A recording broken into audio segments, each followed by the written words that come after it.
Hello, everyone, and welcome to another episode of My Why with Michelle and Michelle Sutherland Spectrum Foundation podcast. This is a space where we share real life stories of faith, resilience, hope, and community impact. I do apologize for not being on here last week. I did have a family emergency um, that interrupt that, but God is good. It is indeed my esteemed pleasure to welcome to you tonight a super awesome friend of mine and Jasmine Crayton.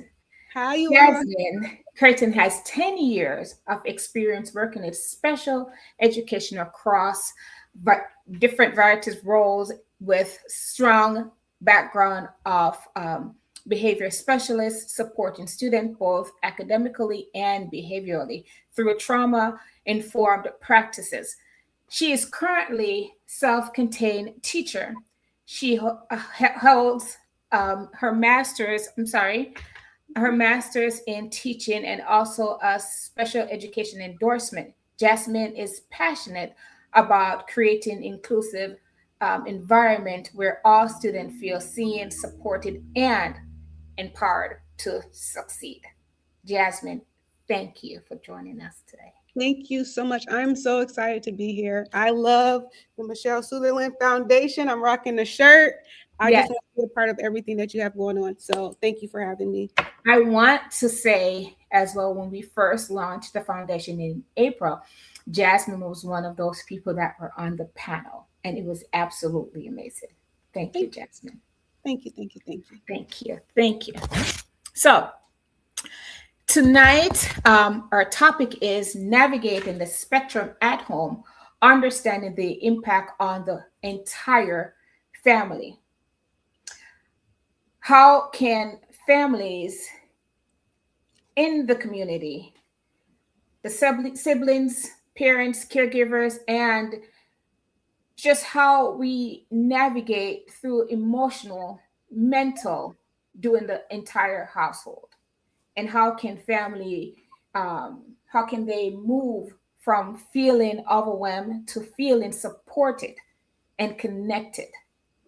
And so Jasmine is the expert here with us tonight, and she's going to answer it. She's going to answer a lot of our questions. She's very knowledgeable, I must say. Thank you, Jasmine. Do you have anything to say, Jasmine, before we start? No, but I'm actually not the expert. I have a lot of book knowledge, but the families that are experiencing this diagnosis and working with it, you are the experts. You all are the reason why we're doing this, how we're learning so much. So you guys are the experts. Remember that. Remember when you I love that. you are I I love that. I really do love that. And I actually love that I made that statement so you can correct it. No, I just love that because when parents are like, you know my child best, and I'm like, no, you know your child best. Like I'm here to support you. I'm here to support like what you need. But ultimately, you live with this child. You've raised this child. You know way more than I can ever know. Even if I read 10,000 books, I will never know your child as much as you do. So, yeah. Absolutely. Absolutely. I totally agree with you on that. So let's jump in. My first question to you, Jasmine, is how can having a child or a family member on the spectrum impact the dynamic of the entire household? So autism can affect the entire household because families often have to adjust a lot. So they could adjust their routines, their communications, their expectations of that child or other family members, and even the way that they plan everyday simple activities. A autistic child may have sensory issues, and I mean all five senses. So it could be sensitivity to light, it could be sensitivity to noise, it could be tactile things, the way things feel, it could be taste. So some children, and I'm saying children, but we know this diagnosis goes into adulthood. So if I jump back and forth, you know what I mean. But Some may have difficulty communicating their needs. They may be nonverbal and they communicate with the behaviors that they are displaying, or they may communicate with language, but not in the most advantageous way. So they can't say, like, oh, my routine is thrown off. And because of that, I feel anxiety, or because this strong predictability thing that we do every day, we haven't done it every day, or this occurrence or the schedule is not the same. I'm freaking out right now. They may not be able to express that. And that can affect the whole household. Meal times can affect the whole household. I know students that eat one food group, and this could be very concerning for the parents. It could be a financial issue. It could affect the way that they feel like they're caring for their child. Some parents, they love to cook. And when a child is saying, I only want this specific thing, it could be a little disheartening. It could affect their bedtimes. It could affect outings. When you're going out, you have to be mindful of those sensory related things that may cause some friction with the child. They have to be mindful of holidays or other family activities. But it's important to remember that autism itself is not the problem. Many difficulties happen when the child needs and environments are just not matching. So when families understand that the child is communicating through their words or behavior, they can create the routines and supports that works best for everyone. And no, even though I said it can affect the whole household, every autistic person is different. So every family's experience will be different as well. Absolutely. I agree with that. Even when there are more than one, yes, child in that and family. those two children could look totally different. Absolutely. Totally different. So yeah. Absolutely. And so it's hard even when they're twins. I know a family that have triplets, and two of the three, they're on the spectrum. So that would be hard if they weren't on the spectrum. If they weren't on the spectrum, they function differently. Mm-hmm. Because one is severe than the other, and so it's hard on them as well. They transport home in different vehicles. And that's meeting the child where they are. You may have to do that. You may have some parents that have triplets in their own spectrum and they don't have to do that. So that's why I said, like, you all are the experts, because it's really hard to say like this. No, it's depending on that child and that family and the response that family is able to do, the means that they're able to meet the child where they are. Absolutely. I do agree with you on that. And with that being said, I'm going to jump into our second question. Okay. Our second question is, what are some of the challenges? We have this question a lot. What are some of the challenges parents and caregivers experience at home that people outside the family may not see or understand? You just gave a great example. People may not see you have to transport your child in a different vehicle. That's a major one right there. But people often only see a small part of that family's life. They may not see interrupted sleep schedules, food sensitivities, which I talked about earlier, and like the sensitivities that they could cause, like nourishment issues or frustrations that come with that. Difficulty with transitions, leaving a preferred activity to a preferred activity. Safety concerns, appointments, school meetings, financial pressure, or the constant planning that is required to prevent a child from becoming overwhelmed. It's a lot of work that goes into it. They may see what looks like a tantrum without understanding a child can be experiencing a sensory overload or frustration or anxiety or difficulty communicating, and they may see it as something else. But a meltdown is not necessarily that child being disrespectful or trying to get their way. It's a way that they're communicating, and it's a sign that their nervous system is just too overwhelmed. Caregivers can also experience isolation and exhaustion. This is a journey, and it can be frustrating. There's a lot of feedback and response of what's working, what's not working with my child, and that could be exhausting in itself. The parent is literally on from that when that child wakes up to that child goes to sleep. So, and we know that this could be extended beyond 18. So it's a lot. It's a lot of work. They may feel judged with their parenting, especially if their parenting looks different from what other people may expect. But many many parents are constantly advocating for services while often trying to do work or care for their children or care for other children or maintain relationships and take care of themselves. So just think of you like you're having this fight while still doing all the normal routines of a parent that may not be experiencing this diagnosis. So there's like an invisible emotional and mental workload that could be overwhelming and heavy, and that people might not always see that or recognize it. And the burnout that Yeah, caregivers go through. it's a lot. And then like you said, don't let it be coupled with another child that's experiencing diagnosis or just another child, period. So it's a lot because you still have to work, you still have to show up, you still have to show up for yourself. So yeah. And it's also okay for us Yes. parents to say that my child is on the spectrum. Yes. My child is autistic. It's okay to say that, because a lot of people outside that's looking in does not understand the behavior, or they'll probably say the child has been rude, the child has been disrespectful, as you stated, Hmm. but not knowing what that parent is going through, or that caregiver is going through, or the siblings are going through. And sometimes we have to be mindful that this child or this family could be going through something as well.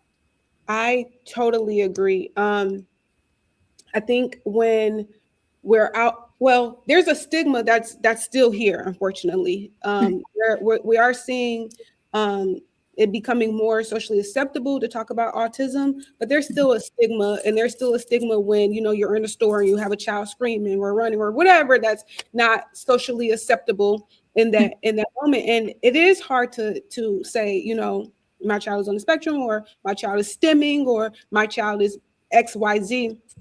But I think that the more that parents feel comfortable and do that, the more that especially in numbers, the more the world will become more receptive of it too. And I do know schools are becoming better at talking about different disabilities that students may have and how to play and how to ignore certain things. So eventually, hopefully, as years come, we'll become more progressive in this way, and will acknowledge these behaviors a little bit differently. Mhm. Because it is indeed a challenge. It is a Yeah, challenge, and people are just going to be who they are. exactly. They want to accept it or not. I am one of those persons that understand, accept, even if they're not on the spectrum. I still understand and receive that person. Let me not say child, because artistic children becomes Yeah, artistic adults. And so I learned to just use my heart, yeah. and And just be kind. if we did that, a lot of our problems wouldn't occur, not just in this little sphere.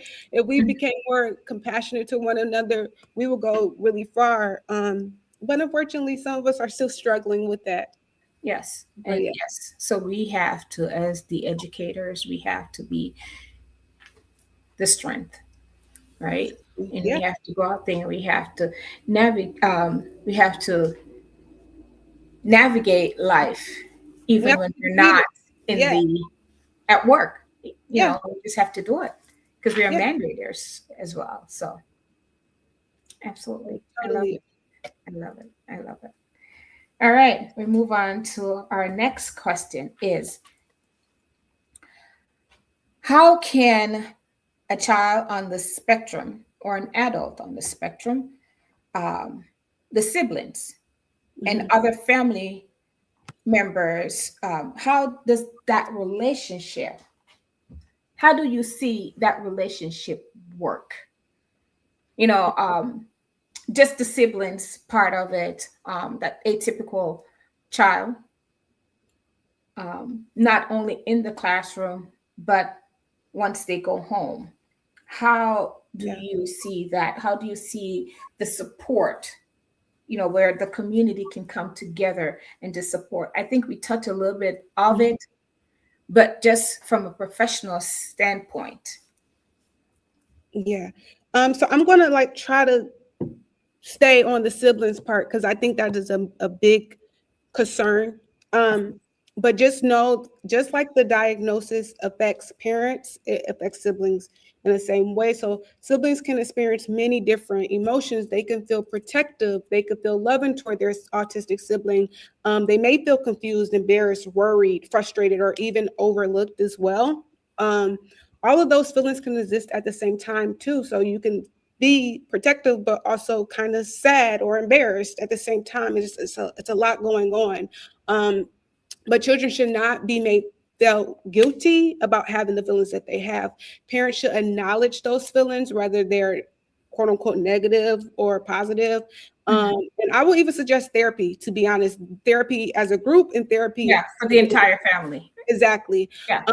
There's a lot of attention that is needed for the vulnerabilities that the autistic child has, and that could feel like a battle with the sibling as well. But siblings should be included. They should not be expected to become another parent or a caregiver. I know all hands are on deck, but remember that this is still like a child if they're in that childhood stage. But their childhood interests and needs matter just as much as the autistic child, and parents and caregivers also need to protect their own relationship with that other child by communicating openly, sharing responsibilities when possible, and seeking support before they become completely overwhelmed, because like I said, it really does take a village and all hands are on deck is best practice. But having opportunities to tap out and express like that I'm burning out here, or I'm struggling here, or something else in life is happening that's not making me show up in this area the way that I want is going to be beneficial, because no one could pour from an empty cup, not even a child. So yeah, we just have to be mindful of what they're experiencing and have those conversations. Ask them, how do you feel about your brother? Like, how do you feel when they're going to school? Like, do you like playing with them? Like, ask open-ended questions and just see where they are, because sometimes they won't come and just openly express how they're feeling. Or maybe you may think that they're embarrassed or upset with you, and they're not, so just be willing to have those open communication conversations with your child. I think the tap out part of it is a Hmm. big challenge. It is a Yes. big challenge because, especially when you are a supported parent, Yeah. it's hard to tap out and have someone else tap in. It is hard. I think that's hard for any parent, to be Yeah. honest, but it's especially hard because of the vulnerabilities that we're talking about, because you Mhm. don't know how someone else is going to treat your child, if they're going to do it the same way as you. And it's a risk. But that's when you just, you trust God, and you trust your relationships, and you trust the procedures that you put in place. And you kind of get that feedback. You see what's working and what's not. You remember that the behavior that your child displaying is communication. So if their behaviors are seeming a little off, you might want to reevaluate that relationship with that person. But if you see that they're prospering, then that you're doing okay. Yeah. Yeah. Um, I think we have to put that tap out part of it. Tap out is something that we need to enforce. You have to enforce it, but you also have to um, create a routine of how you tap out. Yeah. So we're big about, like, say for instance, in a school, a child is having a meltdown, and we say, okay, you're going to use the calm down corner when you're having a meltdown. When you need to tap out, you go to the calm down corner. And essentially, but you have to teach them what's in the calm down corner. You have to teach them, this is how you use this tool. This is what you do here. This is how you get back into the routine. This is how you exit. I have break cards for my students. So this is the break card. You tell me how much time you need. You tell me where, So just like that, you have to do it with a tap out. Hey, I'm very overwhelmed right now. I feel myself getting overwhelmed. I need such and such amount of time, or I need to take a bath, or I need to go for a walk. This is what I need. This is the activity. Or I just need to sleep. I need some rest, Yeah. And this is what it looks like. I will come back when I can, or I actually can't deal with this behavior. The yelling is too much for me. So you have to create conversation about it and what it looks like, and then and normalize it.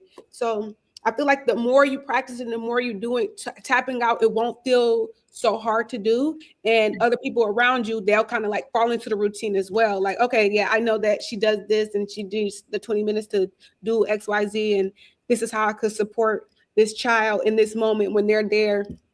So you have to teach it and build upon it, but it could happen. And it's very beneficial and it will help.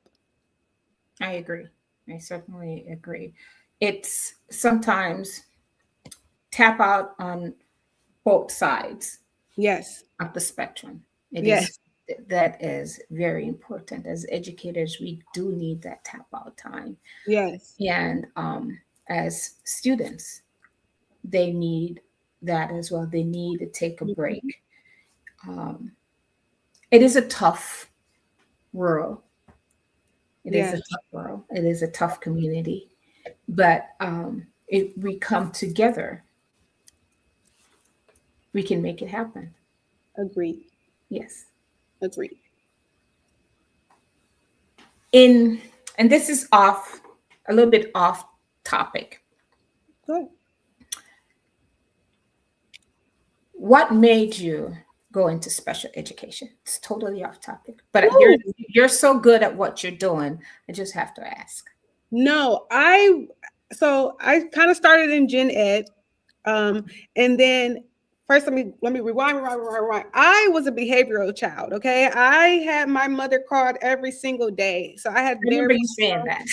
Yes, every day. But as I grew up, I come from a family full of educators, and I was like, I am not going to be a teacher. I'm not doing that. And I ended up doing it. I ended up like coming home. I thought I was going to study anthropology. I ended up working at a camp, and then I started working at a school, and I kept finding myself more in the more challenging environments. So I was intentionally leaving places that I felt too easy, or that I felt like I'm not impacting the child like I want to impact them. Like I'm not being used in the most effective way. And ultimately that's SPED. So my most effective way that I could be used is with SPED. And when I went into SPED, I never went back. I found out through that. I always knew that I was neurodivergent, but then I found out that, okay, this is like, as I teach students, I learn myself. Like I learn different strategies for myself. Like there's been times where I will just go sit at the wall and look at it because I'm like a white wall, because I'm like, I'm having sensory overload right now. It's too much for me. But ultimately, I loved building the relationships that I did with my students. I love building the relationships with my parents. I love knowing that I'm making a change. And I love knowing that like I'm going to help this student become as independent as possible. That's always my goal. Like I was just talking to a parent today, and I was telling her, like her son has a processing issue. I have to tell him stuff like 5 times. I'm like, he's just going to 2nd grade, but he could definitely do this. I'm like, I'm going to start teaching you how to take notes on what I'm saying so you could refer back to your notes. And I'm like, this is a skill that he's probably going to use for the rest of his life. So I just like doing that, but that's why that's why I'm in SPED and why I'm here. Awesome. I love it. Thank you so much for sharing that. Yeah.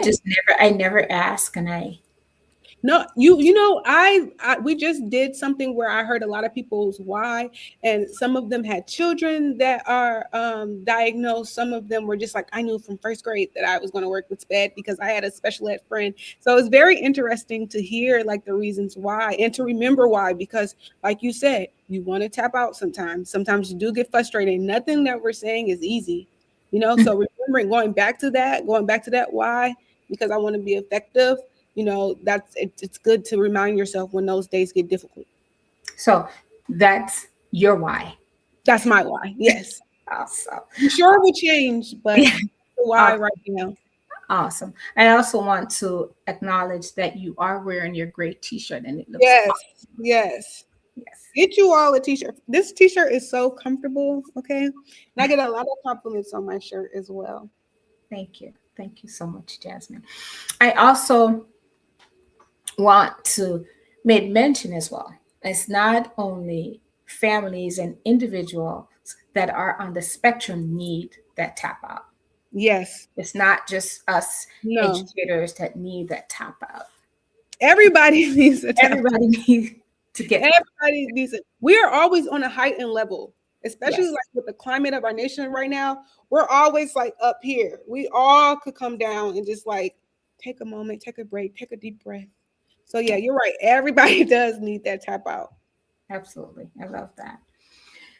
My my next question is, what are some of the practical ways family can create a more peaceful and supportive and inclusive home environment?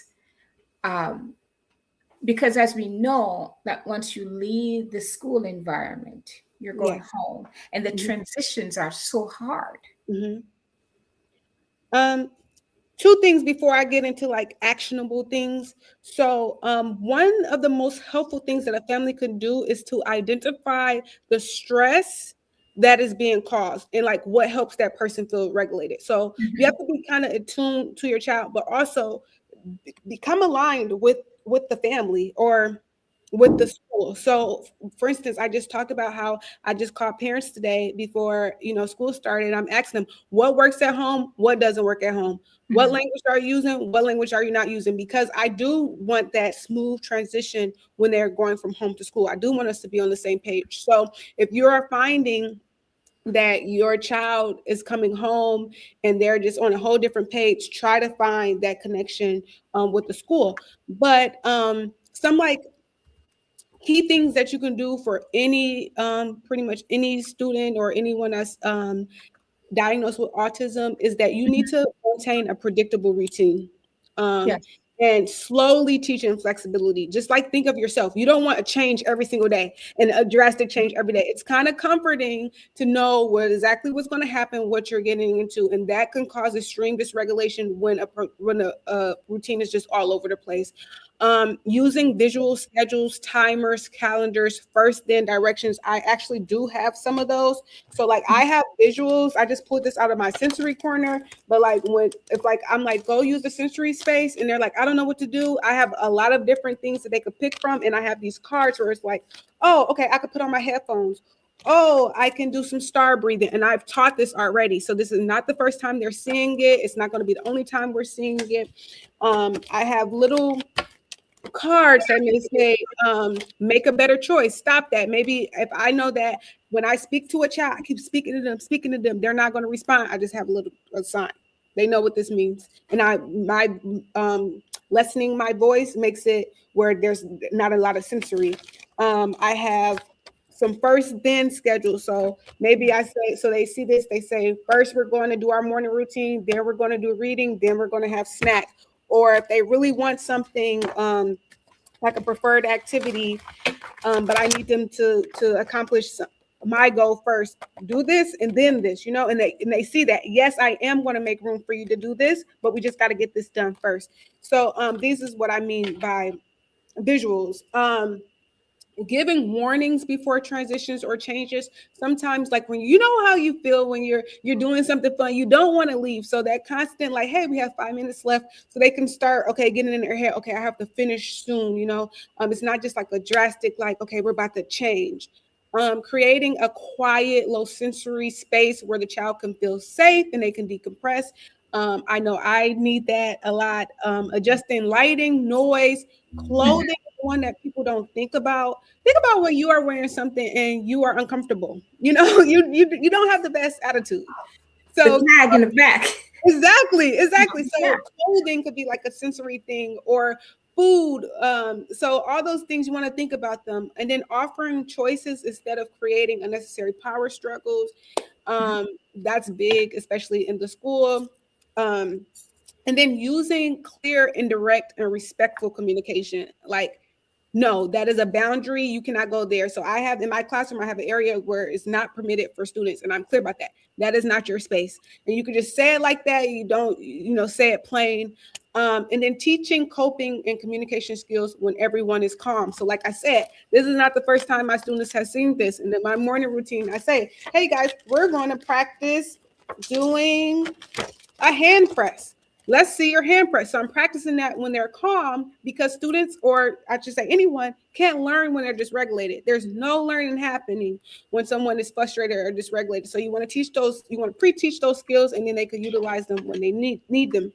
Um, and then change your framing, okay? And framing is like your thought process, the way you think. Don't think about How can we stop this behavior?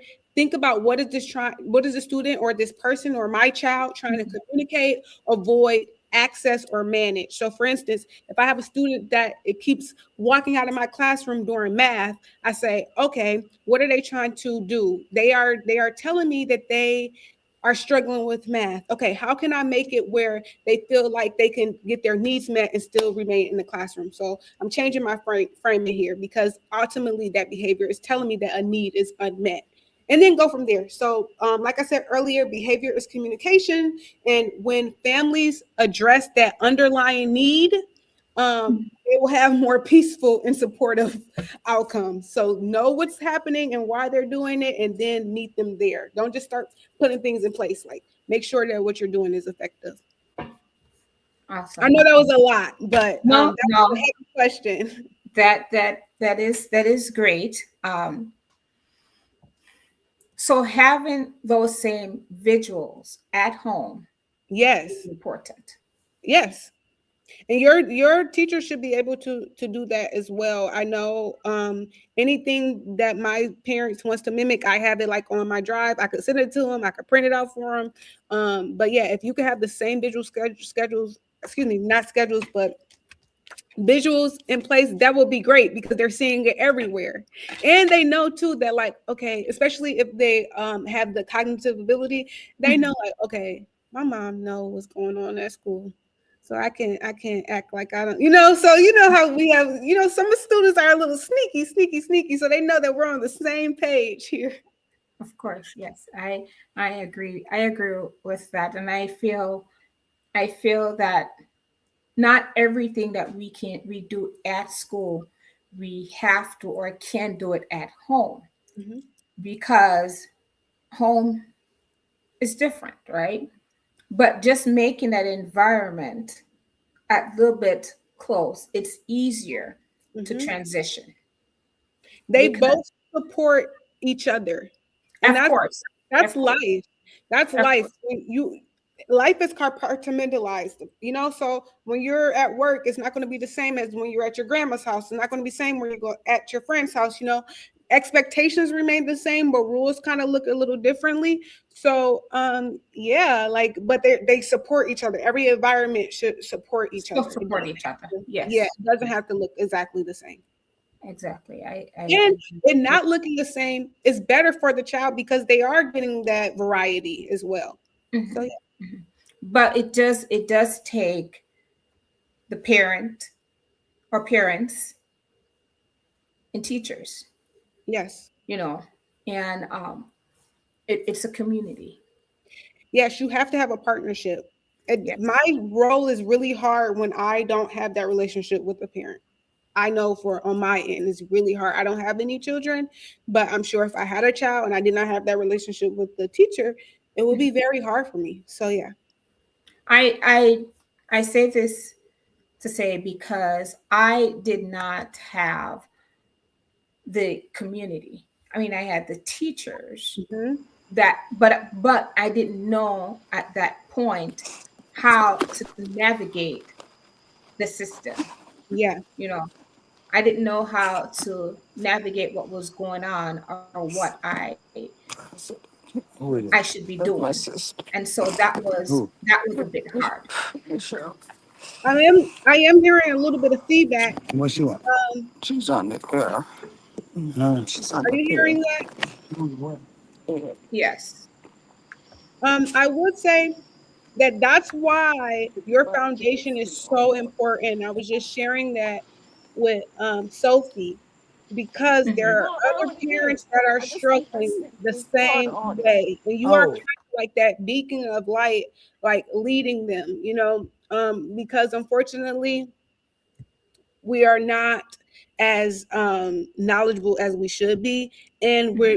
because the child requires so much, it could be very isolating as well. So Yeah. yeah, this is why the work that you exactly what you just said is why your work is important, and it's why it's really needed. Thank you. I really appreciate that. I really do. Um,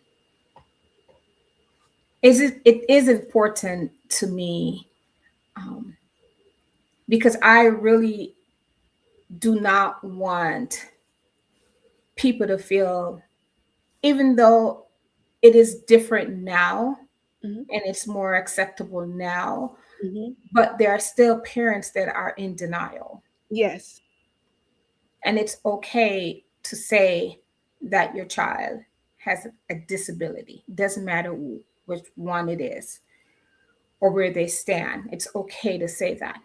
I didn't know it was okay to say that. It's hard though, It is because hard. It is yeah, hard. it's hard. You don't like I don't We think can't that suffer in silence. We can't suffer exactly, in silence. And I exactly. suffered in silence. And I'm that saddens me because autism it's around the world. It's worldwide. There's more people affected with autism that we know, and I would say that some behaviors were confusing. Uh-huh. Like we're making the and I like I said, I didn't find out I was neurodivergent until I was like an adult.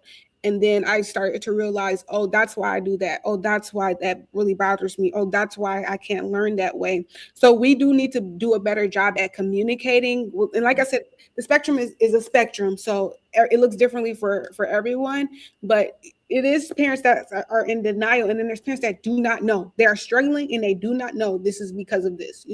I know that my parents were that, like they did not know. I did not know. Mhm. So I hope that we continue just to learn more about this diagnosis and communicate more to each other, because we might give an aha moment to someone else, like, oh no, wait, I'm experiencing that too. I'm seeing that too. I'm Yeah. hearing that too. Let me go get my child evaluated. Yes. I took the step to get my son evaluated. However, I did not have the community. And it's not, I don't think it wasn't there. Hmm. I think I was suffering in silence. Yeah. I didn't know how to, I didn't know the know-how. So how did you learn it?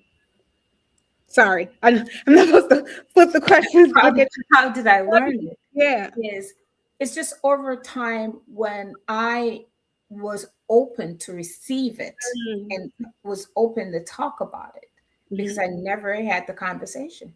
I just Hmm. didn't. Because I don't I am still struggling to find out, was I shy? Was I Hmm. embarrassed? I don't know what I was. Hmm. But when I got into education and I got into the special ed part of it, I Hmm. realized that there are so many of it out there, Yeah. and there are different stages.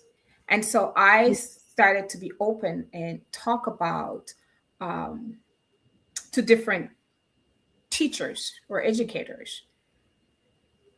It is hard to tell that my son has special needs. It is very hard to tell, but he Hmm. does. Hmm. And I think I was more shy Gotcha. to have the discussion, um, about it. And now, without me getting emotional, now I'm excited to have the conversation. Yeah. I'm open to have the Hmm. conversation. I, at one point, did not want my son to speak to other people. Hmm. I did not tell my friend Sophia that my son was on the spectrum till last year. Oh my goodness. No, I didn't have the conversation. I Wow. just I would didn't. have never known. I didn't. I just did not have the conversation. I mean, obviously, my family knew, Yeah. but I just never, I was never open to have the conversation with others. And it's because I think I'm going to contradict myself. I think I was afraid. It's not a contradiction, because like we said earlier with the siblings, you can have all these emotions. You can have embarrassment, a shy, afraid. It's not you can have that, Mhm. but you probably, and I don't want to, you could say yes or no, but you probably feel better though now, right? Or do you, or no? Of course. Yeah.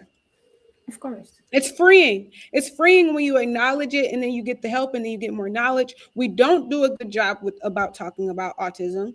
We don't do a good job about saying some of the positives or some of the things that, bring smiles to our face about autism or our children. We could use very negative words and connotations with autism.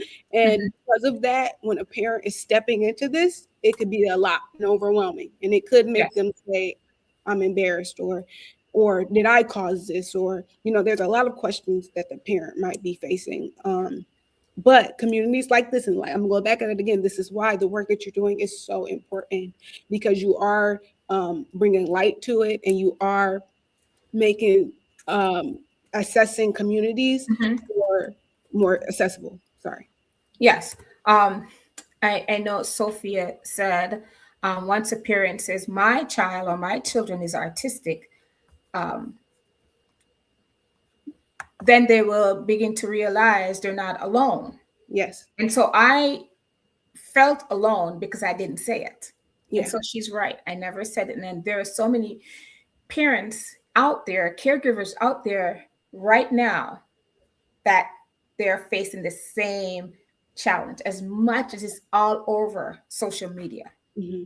There are a lot of parents out there that is not willing to have this conversation and not willing to say, my child is, or my children. They're still not open to say it. I mean, we can't force them to say No. it. So we're having these conversations so people can And feel whether you say it or not, it's there. whether you say it or not, Whether it's you there say and it, it's you're right. nothing. And I used to question myself. I used to question myself, what did I do wrong? Hmm. You know, it is in my book. I did not seek prenatal care for a long time Hmm. because I was afraid. I could that have caused it? I don't know. Yeah, we will never know. We'll never know. And I But think it's very important. We have to pause there, because there are parents that thinking that we will never know. yeah, and that's why I'm saying that, because there's so many Yeah. parents out there that say that question themselves. Mhm. Stop questioning yourself Please, and please. advocate for your child. Yes. And it's not only to advocate for your child, it's to advocate for yourself as well. Yes. You know, Yes. because a lot of people, I have to advocate for my child, but we have to also do it for ourselves. Yes. Because you I need did. it too. You Yes, need it I too. did. I did question myself, but I no longer ask myself that question because I am excited for my son. I love my son. Mhm. My son is smart and he is absolutely amazing. Yes. I did not want him to be any different. I will never question why I love because that. I have my why. I love that. And as we progress, I hope more parents get to that stage where you are. But until that happens, I'm just going to be here and supporting their children as much as possible. But yeah, like we said, is whether you say it or not, it's not going anywhere. But find community. Like, why Yes. would you want to do this by yourself? Find community. And I'm not saying that everyone has a luxury of finding community or being able to find someone. I do want to be careful of my words there, because there are certain parents that are truly doing this alone. Like, they're truly they don't want to do it alone, but they have to be with their child 24/7. They don't get out, they don't get to take a break. But if you can, please do. And that is what the Michelle Southern Spectrum Foundation wants to do. I Hmm. want to help you to Hmm. tap out.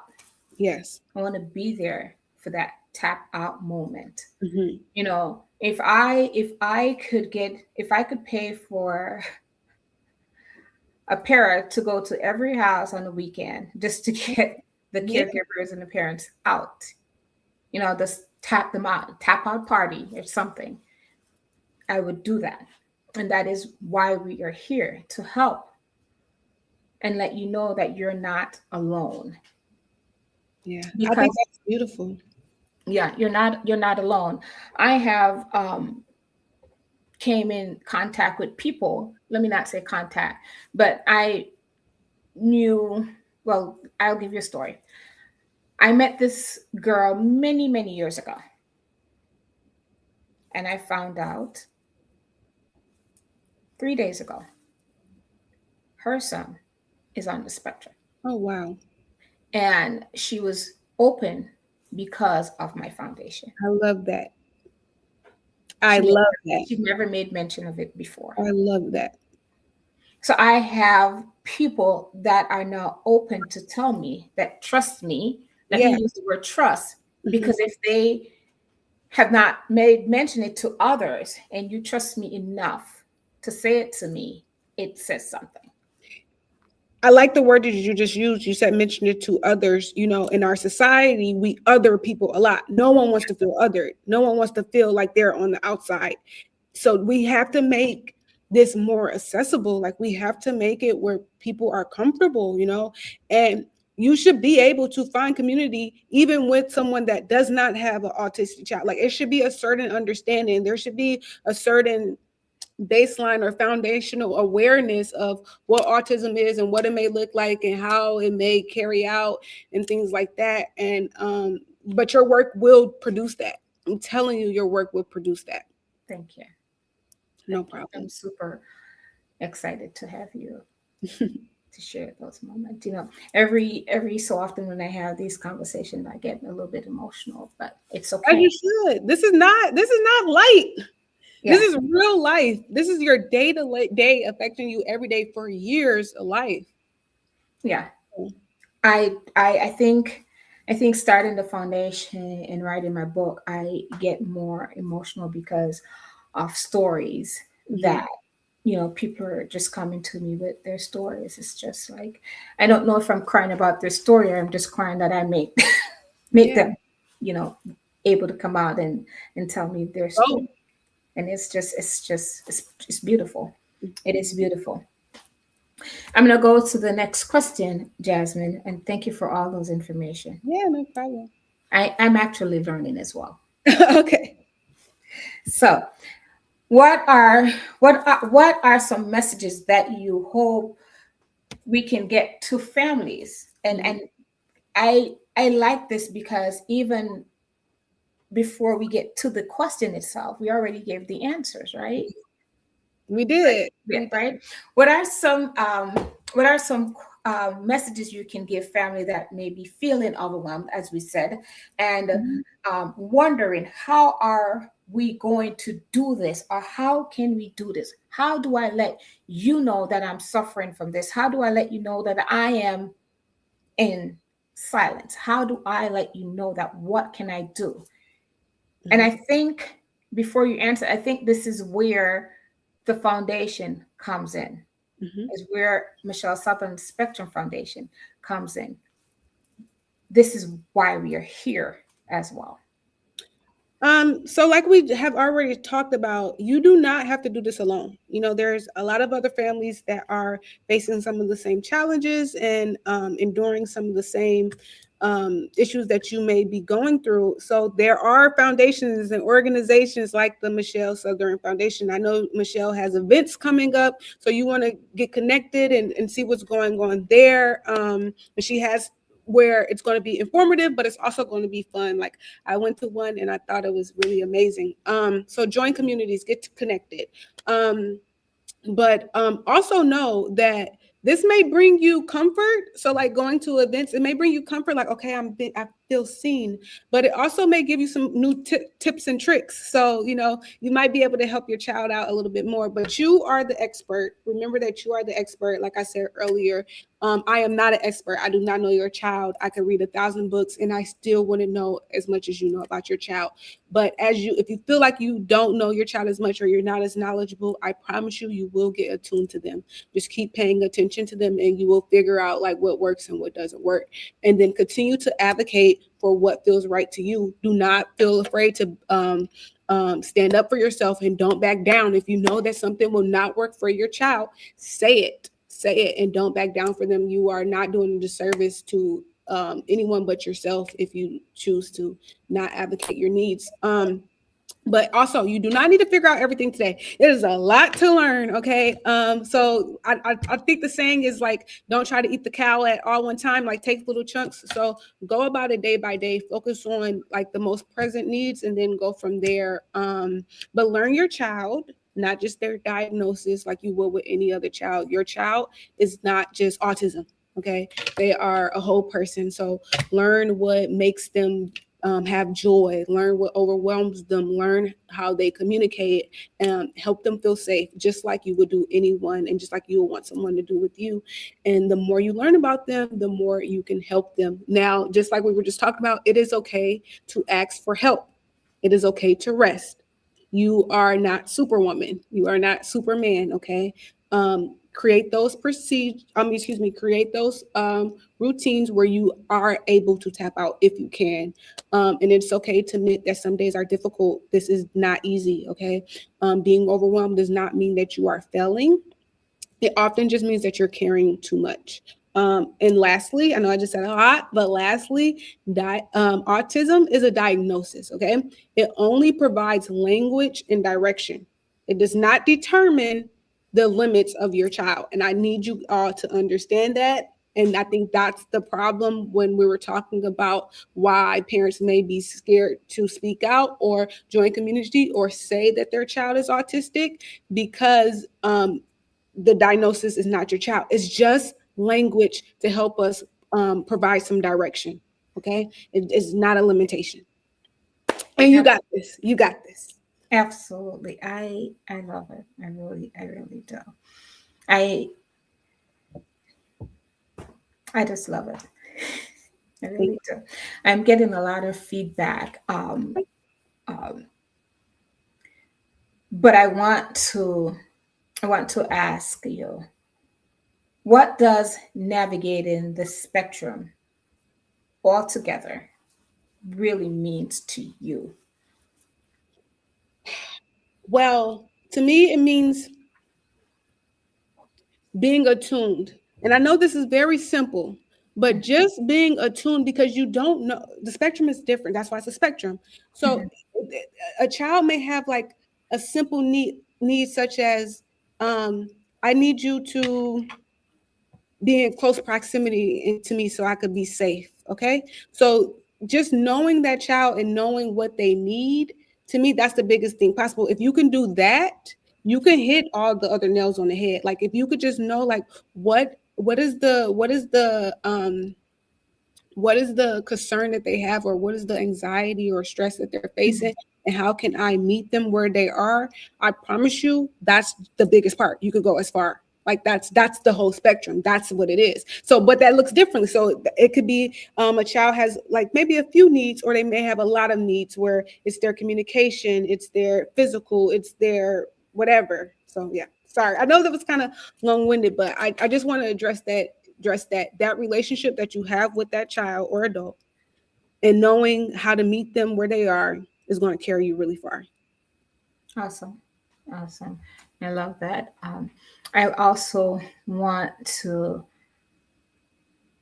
say to you publicly that I love your journey. Oh, thank you. You are absolutely amazing. I can't stop saying that. And even when I found out who your grandfather is, I was even more amazed. Mm-hmm. But I also want to publicly thank Sophia. Yes. I want to thank my friend Sophia for connecting us. It's a good connection. And I know that you will be, and you are already, do amazing out there, and you will add to this foundation. Definitely. I want to support it as much as possible. I know you have some events coming up. I know you have some stuff up your sleeve. Yes. So I'm definitely looking forward to that. And being a part of other people community. Like I don't have a child, but I do have some knowledge and I'm willing to help, and there's other people like myself too that are willing to step in and be as much of a benefit as they can be. Just got to find them. Yes. I want to read what Sophia just wrote in. She said, not every parent knows how to ask for help. Yes. That's a big one. It is. That's a big one. Not every parents know how to ask for help, because I didn't.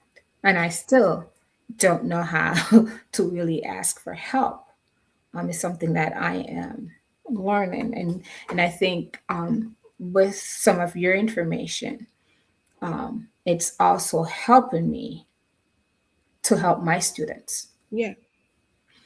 And sometimes she said sometimes they just simply need someone to notice them. Yeah.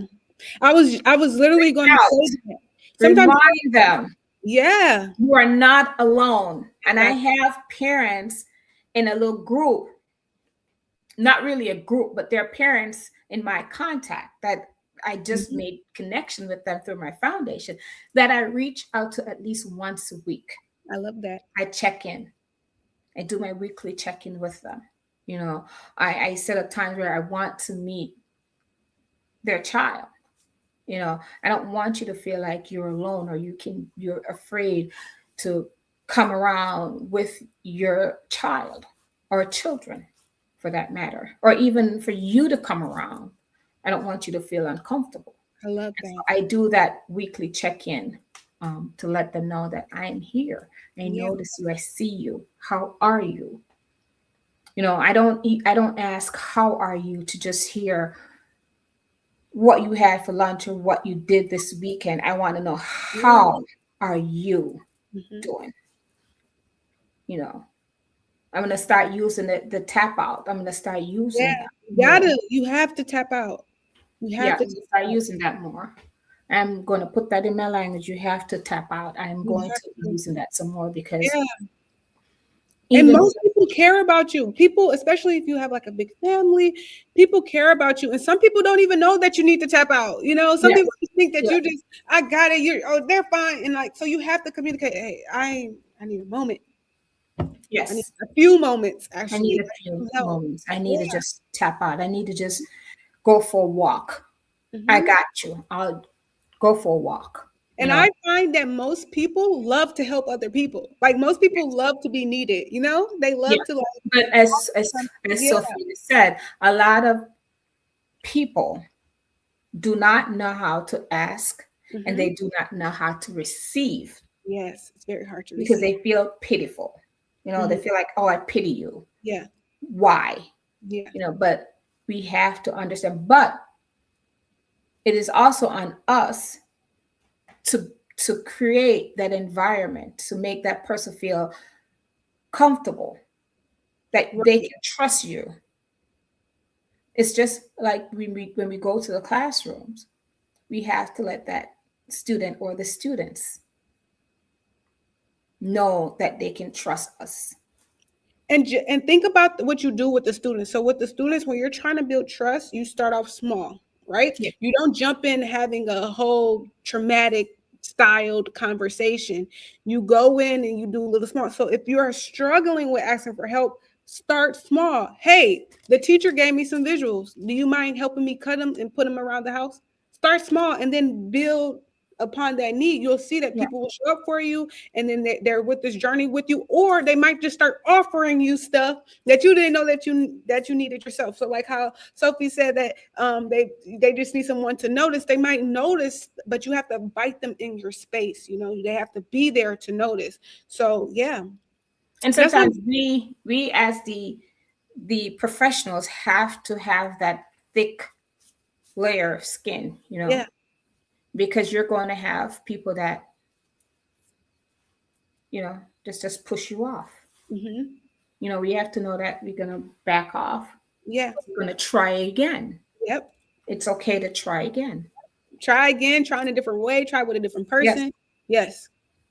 Yes. So when I connect with others, um, and they would share with me that they have a child that are on the spectrum, I don't just jump in and just say, I start small, like, oh, what's his name? Hmm. How old is he? You Yeah. start from there. Right. And then you build a relationship, you build that conversation, Exactly. not just jump in to say, how many children do you have? Because now that's a different A topic, right? That's no yeah, you joke. can't start off Judging. intrusive. You Yes, can't go deep. yes, Yeah. yes. How old were you when you had the child? Yeah. Stuff like that. You just go right into asking, Mhm. what's his name? What's her name? How old is she? What does she like to do? Mhm. It's just like you're speaking about an atypical Yeah, child, and just build trust from there. exactly. I have a friend, or I know someone who have this foundation. I just started, but they're good people. That you can connect with them and stuff Mhm. like that. We are here to support. Mhm. We're here to support you. We may not be able to do it big, Yeah. but we can do it. But one day, because we're One talking day. about we're growing, Yes, we're yes, getting yeah. yes. But we can do it. I'm here. We are here to Yeah. support you. Yes. And so with that, Jasmine, do you have anything else you would like to say before we close off? Yes, I just want to say thank you so much for having me. It's been such a joy. And thank you for reinforcing that I'm doing something positive and I'm doing what I'm supposed to do, because just like for everyone else, because everybody plays their role in this, it gets exhausting sometimes. It does get overwhelming and it does get hard. So I love connecting with families, and I love to know that I'm like doing something different. Because sometimes, and with anything, you're asking like, am I really making a difference? Like, Yes. well, I really need to do this. So I appreciate that. And I love the work that you're doing. I'm excited to continue to watch you grow and to celebrate you and the work that you're doing. Excuse me, and to be on the lookout for your events. I can't wait for the next one. I'm so proud of you. What you're doing is not easy. You are being very vulnerable sharing this portion of your life, because like we've talked about, it's not easy. It is hard, and there is still stigma attached to this diagnosis, unfortunately, and there's a lack of understanding. And I'm sorry, I like to go off on tangents a little bit, but when you think of a typical child and you think of one that's neurodivergent, when you really look at it on paper, there's not a lot of differences. It may be more occurrences or more struggles, but usually the root is kind of the same. You just have to address it from a different way. And so it's time that we do normalize this. It's time that we, have these conversations, but you're starting it. You're going to be like the little beacon of light. So thank you so much for the work that you're doing. Thank you so much. No problem. I want everyone to know that you can connect with us on YouTube, as I sent out the link, and that we have a number of viewers tonight. I thank each and every one of you. You can connect with us on the Michelle Sutherland Spectrum Foundation Facebook page. Our website is mssspectrumfoundation.org. You can reach us on that. I'm just excited. I want to thank each and every one of you for joining tonight. And we'll see you next week for our next episode of My Why with Michelle and Michelle Sutherland Spectrum Foundation podcast. Thank you. See you all later. Take care.